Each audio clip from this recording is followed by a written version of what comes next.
Welcome everybody to Betway's Weighted to Win. Turffontein Sunday. We're doing this relatively early. We're here in Durban on Thursday.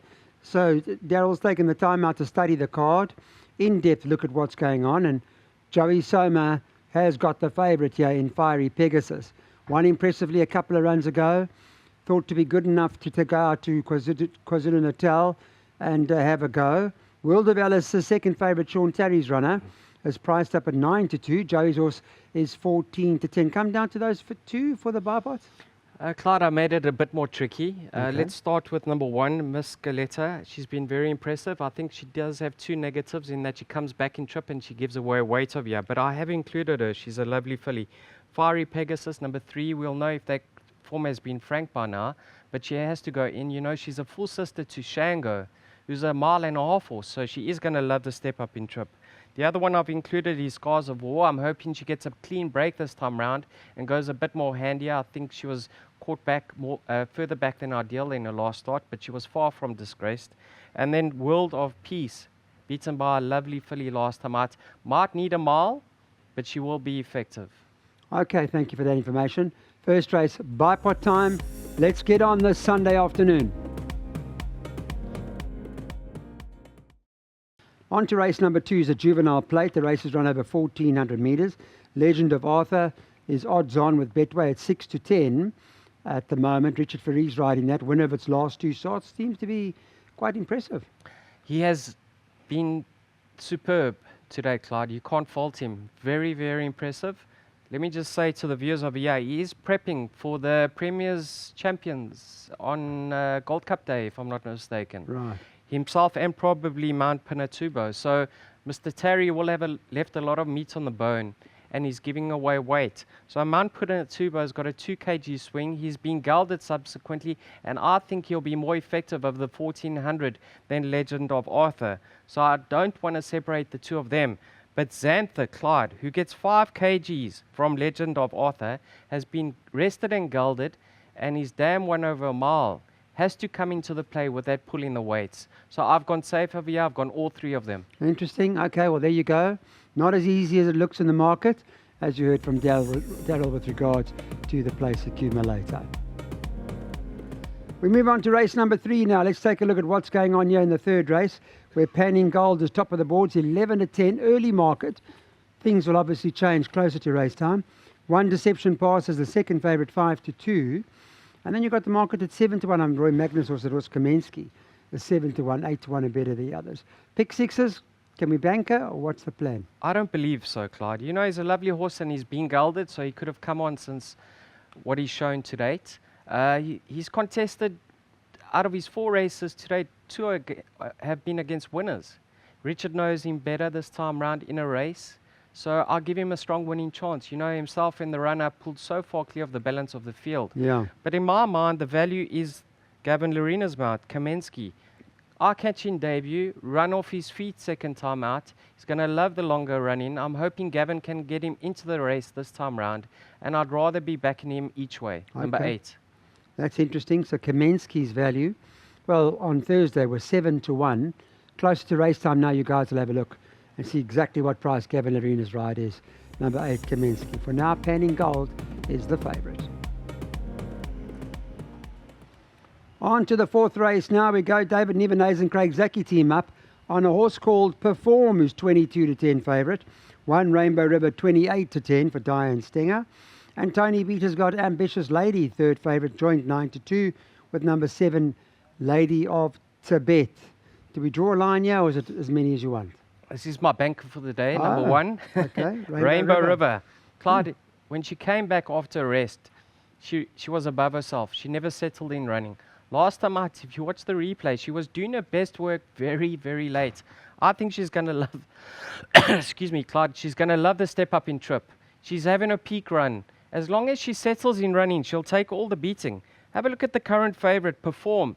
I think she's had 21 starts to date for a handful of places. I see that. Yes, now. she contested a race against winners last time out, and it was probably her best effort to date. Yeah. But she is limited, and there are a few others here with chances.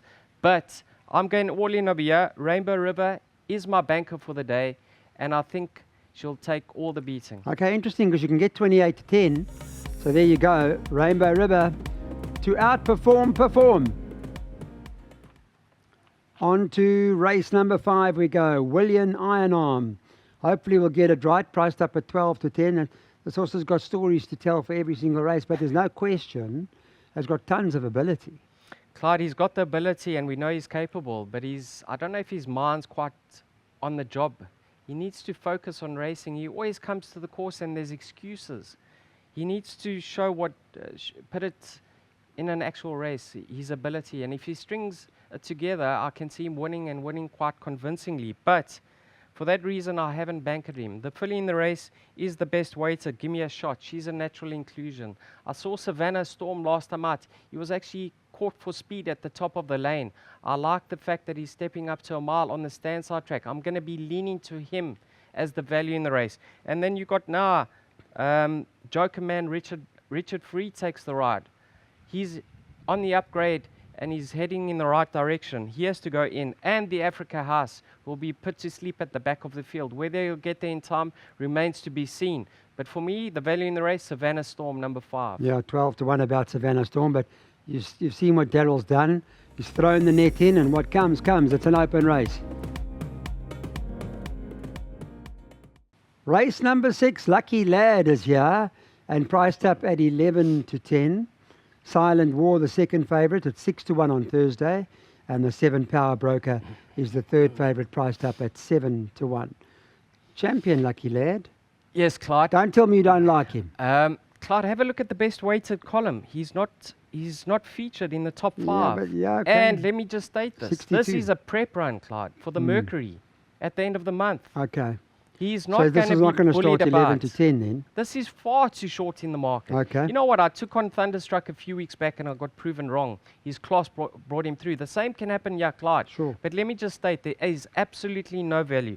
Go back to the run where Cliffhanger beat him, Clyde, and he's 8 kilograms better off. You tell me how the one can be 11 and 10. Okay. Then you got the likes of Alula Star. She's best weighted. She's very effective. She's got no weight on her back. I wouldn't be surprised to see her contest the finish.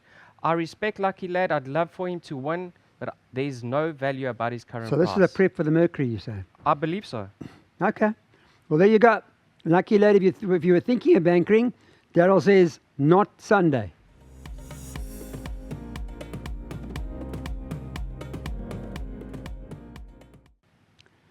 Hotter Ruby is favourite at race number 7, priced up at 12 to 10. Reserve runner, the Hollywood Bets Durban July. So obviously Sean would have thought that Hotter Ruby good enough to compete a race at that level. Coming into a race of this, surely to goodness it's all for the taking. Hotter Ruby would have been spot on for Saturday's Hollywood Bets Durban July. Right. Sunday, he's spot on. How far can you drive a golf ball, Clyde? About 50 metres. Well, that's how far this horse will win. Okay, well, there you go. He's 8.5 kilograms best in. I think this is a pointer for the day and the banker and worth a bet. Beautiful to hear. I Hotter saw Ruby? 14 to 10, Clyde. Well, it's 12 to 10 now. 12 to 10. Well, You that's spoke to your somebody, money. you've That's your spoken money. to someone who took the 14 to 10 the last time we spoke. But okay, there we go. Hotter Ruby, your banker of the day. And now for the final race on the card. And Roy Magnu's been in good form. Kotinos, they topped the board 7 to 2. Quite an open market. 6 Pendragon 4 to 1. And a horse like Warm Winter Night priced up around 9 to 2. But Roy's been ticking away very nicely. I like the stable. They're in good form. He's on fire at the moment, Clyde, but this horse, you can't rely on him. He's so inconsistent. Yes, on his day, he can perform and he can win a race like this, but you don't want to be putting the rent money on him because he just throws in a stinker every now and again. I respect his chances. Warm Winter Night, Clyde. The pre-race comments for his local debut were very, very upbeat by Fabian. He's now up the straight. I can see him contesting the finish. And then the likes of After Hours. I'd like to see how he goes. Yeah. This race, I am not confident whatsoever. Have a small bet. I think I suggested a swinger or exacta box. Try catch the quartet. Okay, so not as easy. That's this 8th and final here at Turffontein. Thank you everybody again for your loyalty and support and watching Betways Wait, it's a win.